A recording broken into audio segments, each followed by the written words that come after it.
In round 2 of their NA Hopium Gauntlet, we take a look to see if Cloud9 can take down LPL giants EDG.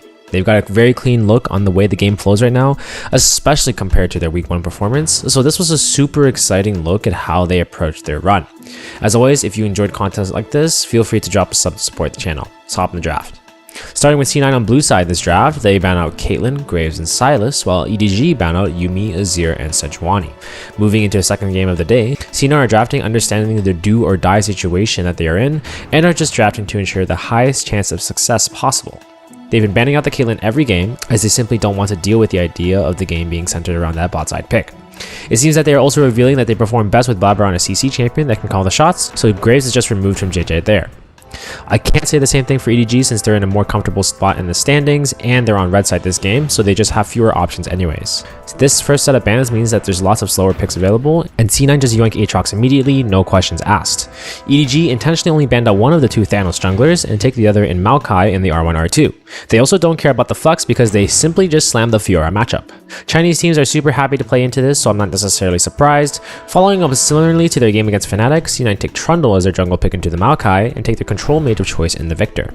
With so much on the line, Cloud9 are drafting what works for them and what they know, so this is why you see such similar styles in both of their games so far today.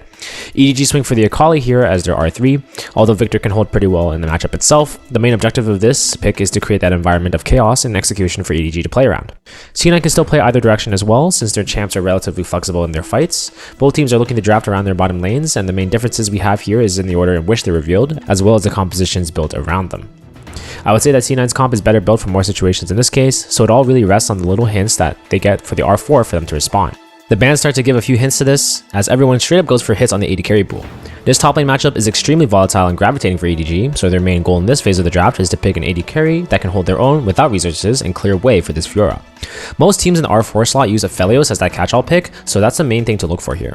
EDG ban out Kalista for a safer laning phase, and hint at that Aphelios R4 with a Jinx ban actually. On the other hand, C9 ban out Lucian and Kai'Sa, meaning that they let this happen pretty much. I think both of these bans from C9 aren't that necessary with this in mind actually, and they honestly just remove options from themselves. As expected, EDG swipe out the Aphelios R4 for themselves. C9 try to respond to this by swinging for Varus Renata as their final combo. With so few options in the AD carry pool remaining, C9 used Varus as the last quote-unquote good matchup that works well in their comp.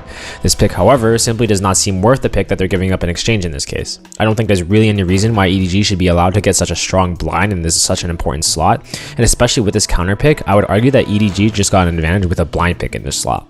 With the Renata now seen, EDG just need a non-committal champion to get a good matchup into Renata, pairing with Aphelios, and Thresh fits the bill nicely.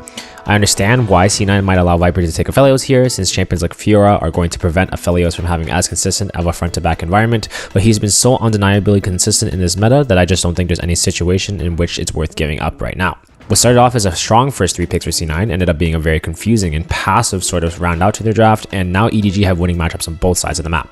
They've been able to fight well and gain advantages through Blabber, but with champions that don't have the resources to help enable this game, it'll be very hard for them to stabilize in the first few parts of the game. If they manage to get over this, they actually do have an advantage when playing their fights together as 5, but I think LPL teams have very strong knowledge of how to navigate around these situations, and with a strong early game to play through, I find it a bit of an uphill battle for C9. Overall, I would rate this draft 60-40 in favor of EDG. As always though, hope this analysis was insightful to you guys, and I'll catch you in the next one. Stay fresh.